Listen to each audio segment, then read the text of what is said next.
Hello नमस्कार दोस्तों, स्वागत करता हूं आपके अपने यूट्यूब चैनल DCP45 में। आज हम बात करने वाले हैं ब्रिक के बारे में। ब्रिक यानी ईंट के बारे में। कौन सी ईंट अच्छी होती है, ईंट के महत्वपूर्ण टेस्ट कौन कौन से होते हैं, ईंट को पानी में क्यों भिगोया जाता है, मशीनरी में होने वाली गलतियों के बारे में बताने वाले हैं आज हम आपको। तो चलिए आप लोगों को बताते हैं कि ब्रिक क्या होता है।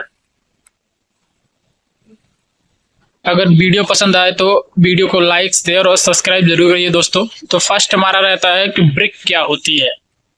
ब्रिक देख सकते हैं दोस्तों, ये रेड ब्रिक है। आप लोगों को कुछ पिक्चर हम लोग दिखा रहे हैं। ये रेड ब्रिक है। चिनाई कैसे कैसे किया जाता है, इसका मोटार कितना थिकनेस रखना है। इसका मोटार दोस्तों 10 mm थिकनेस रखना होता है और शेप साइज हर एक चीज बताएंगे आपको। आगे देखते हैं इस वीडियो में। ईंट सामान्यतः मिट्टी से बनाई जाने वाली एक मशीनरी यूनिट है जिसे मोल्डिंग और फायरिंग प्रोसेस के द्वारा तैयार किया जाता है। कंस्ट्रक्शन में ईंट का इस्तेमाल मुख्य रूप से wall construction, partition wall, boundary wall और विभिन्न मशीनरी वर्क में किया जाता है। ईंट की क्वालिटी उसके raw material, manufacture process, burning और स्टोरेज पर काफी निर्भर करती है। इसीलिए साइट पर ब्रिक वर्क शुरू करने से पहले ब्रिक की क्वालिटी को चेक करना बहुत जरूरी होता है। देखिए दोस्तों, ब्रिक का बनना बोले तो ब्रिक हमारा जो मिट्टी होती है उससे बनती है ब्रिक। जैसे मिट्टी को हम एक अच्छा सा पेस्ट बनाते हैं, अच्छा सा बनाते हैं तो उसको हम मोल्ड में भरते हैं। ब्रिक के साइज का जो मोल्ड होता है उसमें मोल्ड में भरते हैं। मोल्ड में भरने के बाद उसको हम कुछ देर तक सूखने देते हैं। सूखने देने के बाद उसको हम बर्नर में डालते हैं, जिसको गांव की भाषा में भट्ठी बोलते हैं और चिमनी बोलते हैं जिसको। उसमें हम डालते हैं ईंट को पकाने के लिए, जिससे ईंट ठोस हो जाए, मजबूत हो जाए।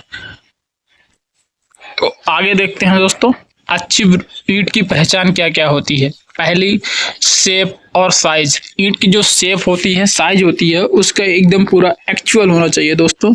देख सकते हैं ये हमारा ब्रिक है, जो एज उसका कटा हुआ नहीं होना चाहिए, टूटा हुआ नहीं होना चाहिए।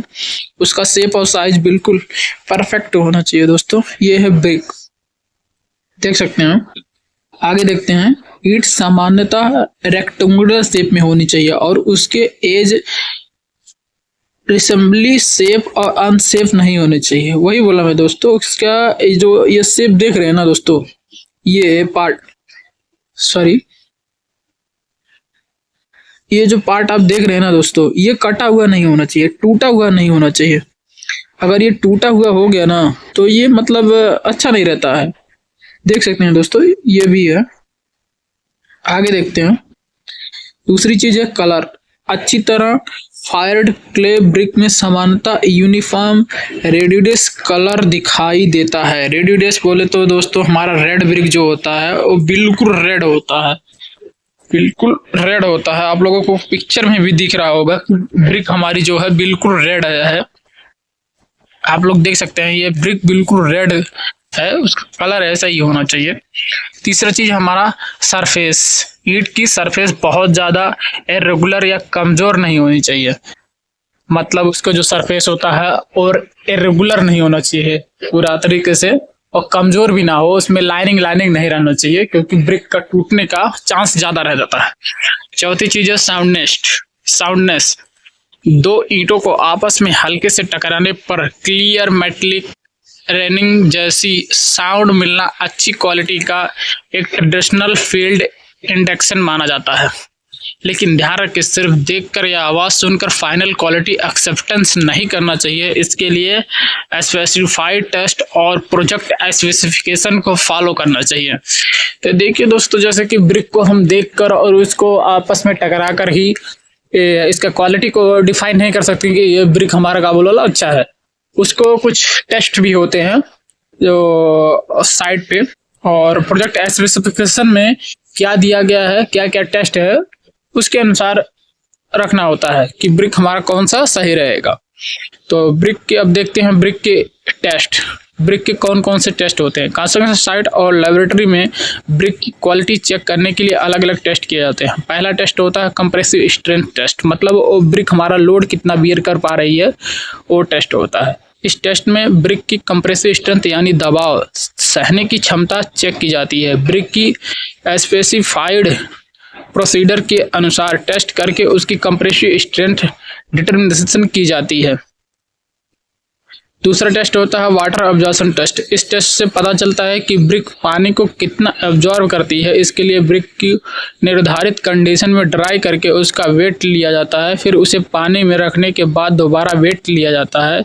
वेट में डिफरेंस और वाटर एब्जॉर्प्शन कैलकुलेट किया जाता है। देखिए दोस्तों, वाटर एब्जॉर्प्शन टेस्ट क्या होता है कि हमारा ब्रिक कितना वाटर को एब्जॉर्ब कर रही है, कितना ज़्यादा सोख रही है पानी को। अगर वो ज़्यादा सोख रही है तो ब्रिक को हमारे टूटने का चांस ज़्यादा रहता है, और कम सोख रही है मतलब ब्रिक हमारी हार्ड है, ज़्यादा नहीं है। इल्फोरेंस टेस्ट ये होता है, इससे ब्रिक पर सोबल साल्ट के कारण बनने वाले सफ़ेद डिपॉजिट यानी इल्फोरेंस की टेंडेंसी चेक की जाती है। अगर ब्रिक मशीनरी के ऊपर सफ़ेद सफ़ेद साल्ट डिपॉजिट दिखाई दे रहे हैं तो यह एक इंडिकेशन हो सकता है कि मशीनरी या ब्रिक में सोल्यूबल साल्ट की समस्या है। साल्ट की इसके अलावा डिमेंशन सेफ और अन्य रिक्वायरमेंट भी एप्लीकेबल स्टैंडर्ड और प्रोजेक्ट स्पेसिफिकेशन के अनुसार चेक की जाती है। देखिए दोस्तों, क्या रहता है इल्फोरेंस टेस्ट होता है बोले तो हमारा जो ब्रिक रहता है उस पर सफ़ेदी ऐसा आ जाता है। आप कभी चेक किए होंगे तो ब्रिक पे देखे होंगे तो उस पर सफ़ेदी आ जाता है। वो चीज़ का होता है इल्फोरेंस टेस्ट, उसको बोलते हैं इल्फोरेंस टेस्ट। वो टेस्ट वो सफ़ेदी ना है, उसमें क्या कारण होता है कि हम उसमें पानी हमारा जो डालते हैं, क्यूरिंग करते हैं, जो पानी उसमें डालते हैं वो पानी में सॉल्ट मौजूद होता है, जिसकी वजह से क्या बोला लो ब्रिक पे ऐसा सफ़ेदी आता है। तो क्या है, पानी हमारा जो रहना है पीने वाला ही पानी, साफ स्वच्छ पानी ही डालना चाहिए।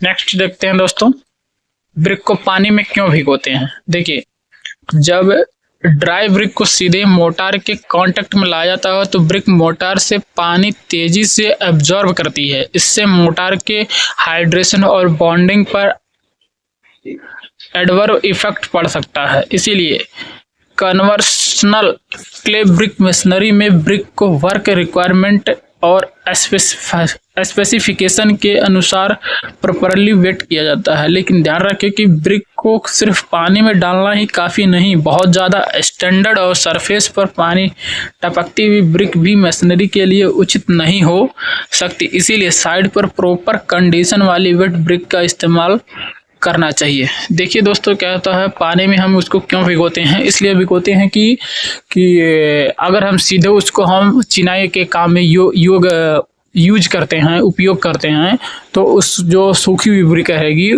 और जो हमारा मोटार है, मोटार का जो अंदर पानी रहता है वो सूखी ब्रिक एब्जॉर्ब कर लेती है, वो पानी को सोख लेती है, जिसके कारण क्या होता है, जो मोटार रहता है जो उसका स्ट्रेंथ होता है, हाइड्रेशन होता है, स्ट्रेंथ पकड़ने की क्षमता खत्म हो जाती है, मजबूत नहीं होता है। उसके अंदर पानी जब निकल जाएगा तो पार्टिकल धीरे धीरे से अलग हो जाएगा, जिससे वजह से वो मजबूत नहीं हो पाएगी। तो इसीलिए ब्रिक को पानी में भिगो के रखेंगे, जिससे वो पानी जितना ऑब्जर्व करना चाहेगी उतना ऑब्जर्व कर लेगी। उसके बाद अगर हम ब्रिक मशीनरी करेंगे तो पानी ऑब्जर्व नहीं करेगी, मोटार का पानी ऑब्जर्व नहीं करेगी, जिससे वो हाइड्रेशन होकर स्ट्रेंथ अच्छी पकड़ बनाता है। नेक्स्ट देखते हैं ब्रिक मशीनरी कैसे की जाती है। सबसे पहले मशीनरी एरिया को क्लीन और प्रॉपर प्रिपेयर्ड किया जाता है। इसके बाद मोटार को स्पेसिफाइड प्रोपोर्शन और अप्रूव्ड मटेरियल के अनुसार तैयार किया जाता है। फिर मशीनरी लाइन और लेवल को मार्क किया जाता है। ब्रिक को मोटार बेड पर रखा जाता है और प्रॉपर अलाइनमेंट मेंटेन किया जाता है। यह बहुत ज़रूरी है। लाइन, लेवल और प्लम हर कुछ कोर्स के बाद स्पिरिट लेवल और प्लम चेक करनी चाहिए। ब्रिक को इस तरह अरेंज किया जाता है कि वर्टिकल जॉइंट एक कंटिन्यूअल लाइन में ना आए और प्रॉपर बॉन्ड मेंटेन रहे। वॉल की थिकनेस और बॉन्ड प्रोजेक्ट स्पेसिफिकेशन ड्राइंग के अनुसार मेंटेन की जाती है। मशीनरी करते समय जॉइंट में प्रॉपर मोटार फिलिंग होना चाहिए। अगर जॉइंट प्रॉपर फिल नहीं है तो वाल की ओवरऑल परफॉर्मेंस प्रभावित हो सकती है।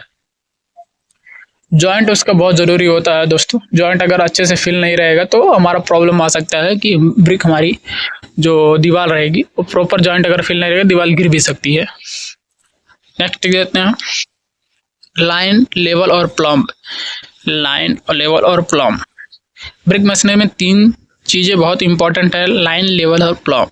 लाइन का मतलब वॉल सीधी अलाइनमेंट में हो, लेवल का मतलब मशीनरी का हॉरिजॉन्टल लेवल सही हो, और प्लम्ब का मतलब वॉल वर्टिकल यानी सीधी खड़ी हो। इसके लिए साइड पर mason line, split level, plumb Bob या अन्य सुटेबल इंस्ट्रूमेंट का इस्तेमाल किया जाता है। अगर शुरुआत में ही लाइन और लेवल सही नहीं रखा गया तो जैसे जैसे वॉल ऊपर जाएगी डिवीजन बढ़ता जा सकता है। इसीलिए हर स्टेज पर चेकिंग करना बहुत ज़रूरी होता है।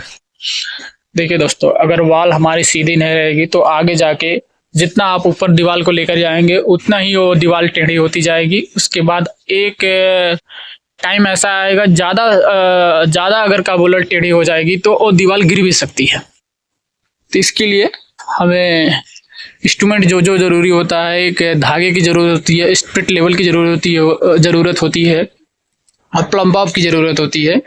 तो उसको सीधा रखने के लिए ये ज़रूरी है करना। नेक्स्ट देखते हैं ब्रिक वर्क में होने वाली कॉमन मिस्टेक। देखिए दोस्तों, और ये फर्स्ट मिस्टेक है बिना प्रॉपर चेकिंग के खराब या डैमेज ब्रिक का इस्तेमाल करना। दूसरा मिस्टेक है मशीनरी से पहले ब्रिक की रिक्वायर्ड वेटिंग कंडीशन मेंटेन ना करना, मतलब उसको ब्रिक को भिगो कर ना रखना। तीसरा मिस्टेक है मोटार जॉइंट को प्रॉपरली फिल ना करना।